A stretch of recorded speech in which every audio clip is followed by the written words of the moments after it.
Today, I want to talk about how the investigation into Credit Suisse's toxic AMC short position is being hidden and locked away for 50 years. A parliamentary inquiry into the collapse of Credit Suisse is being hidden away not for the usual 30 years, but for 50 years, due to the concerns and corruption around their bankruptcy. So stay tuned and let's make some money. And now I'll dive straight in with the key information. So, InvestorTurf tweeted saying the investigation into the collapse of Credit Suisse will keep its files closed for 50 years. As Phil added, he said, let's keep a secret for 50 years on how the apes owned us. And let's keep it a secret how we said that AMC was going to 95 cents per share, but we beat them to it and beyond. Credit Suisse famously had a 95-cent AMC price target, but only a couple of weeks later ended up going bankrupt and was forcibly rescued by UBS. This deal was effectively pushed through by the Swiss regulators, where they agreed to cover the first $16 billion in losses.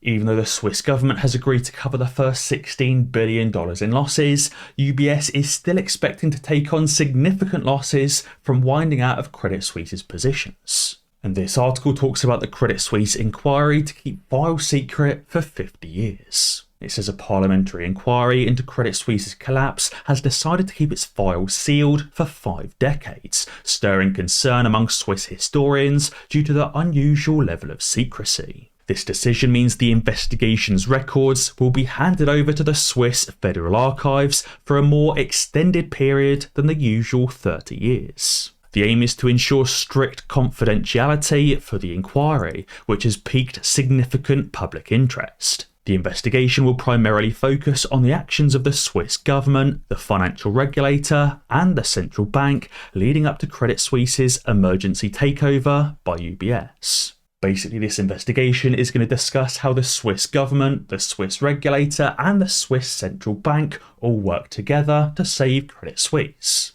But effectively, it'll also expose exactly what they knew about Credit Suisse and exactly what got Credit Suisse into trouble. It'll expose the Swiss government, the Swiss regulator, and the Swiss central bank was aware of Credit Suisse's toxic positions, but did nothing to fix it. And both these toxic positions and the fact the Swiss government, regulator, and central bank did nothing to fix those positions is exactly what needs to be hidden away. It says this is only the 5th investigation of its kind in the country's recent history, and the committee of lawmakers conducting it has extensive powers to call upon the Swiss cabinet, finance ministry, and other state institutions. Now, the Swiss Society for History, who are absolute lads, expressed worries about the prolonged timeframe, saying researchers would find the Credit Suisse files invaluable for investigating the 2023 banking crisis, saying ideally we should be able to access and study the archive after an appropriate protection period.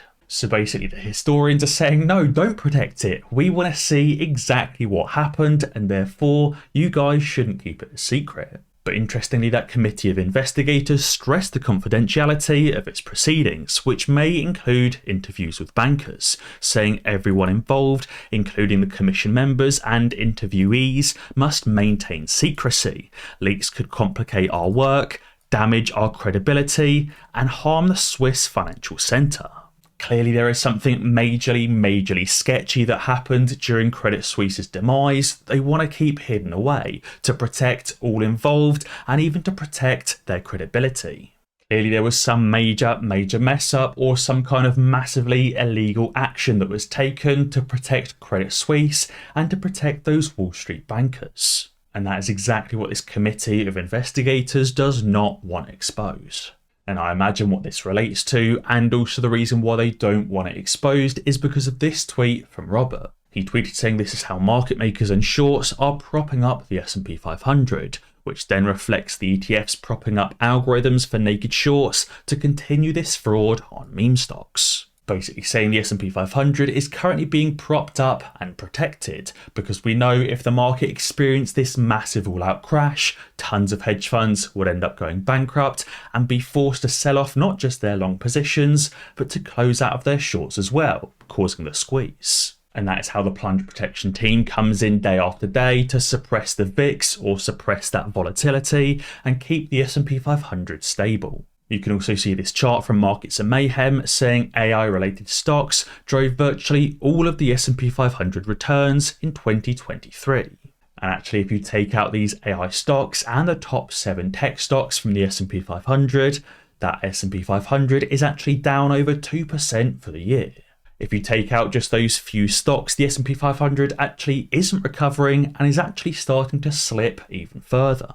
But that plunge protection team is coming in to prop up these 7 stocks, propping up the market, keeping volatility suppressed, and keeping AMC suppressed as well, by effectively bailing out these hedge funds and ensuring they don't get liquidated. Robert also added saying the rich are exiting and selling off their stocks, as billionaires have been unloading stocks so far in 2023. A number of billionaires like the CEO of Moderna have sold off hundreds of millions of shares. On top of that, the family that owned Walmart has also sold off billions of shares between a few of them. Robert said the government is pumping the markets, and once everyone is on that last boat and the billionaires have sold all of their stocks, there'll be a 2008 drop. He said AMC Ape and other meme stocks will be trading on the VIX algorithms, which is volatility algorithms, instead of the S&P 500 like it is today.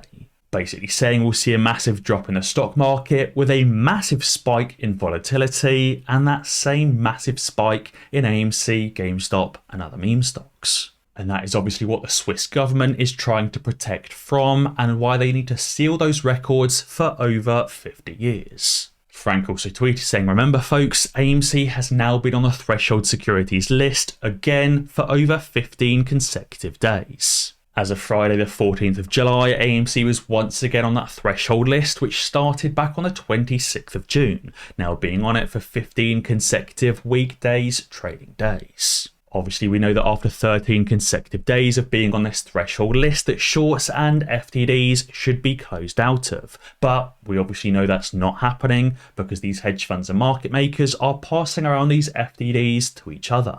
Because that way one market maker can close out of their FTD position on, say, the 12th day, where another market maker just assumes that position for them. They can do this with a relatively small number of shares, continually avoiding any kind of prosecution, but we know they still only have that small number of real shares. It's not enough for them to close out of their short positions, and therefore they will continue to have to pay these borrowing fees, losing hundreds of millions of dollars and billions of dollars on their short positions. And that's why Stephanie tweeted saying, "Good morning, AMC family. I just wanted to point out why the shorts are ducked." She said if the self-reported data is this bad, can you imagine what the real numbers actually are? She said it might not be being enforced by the SEC, but they are drowning in their own making. Obviously, we can see consistently since around this time last year, FTDs have been edging up at a significant rate. I said a few videos ago I'd expect the next spike in FTDs to reach over 30 million FTDs on AMC in one singular day.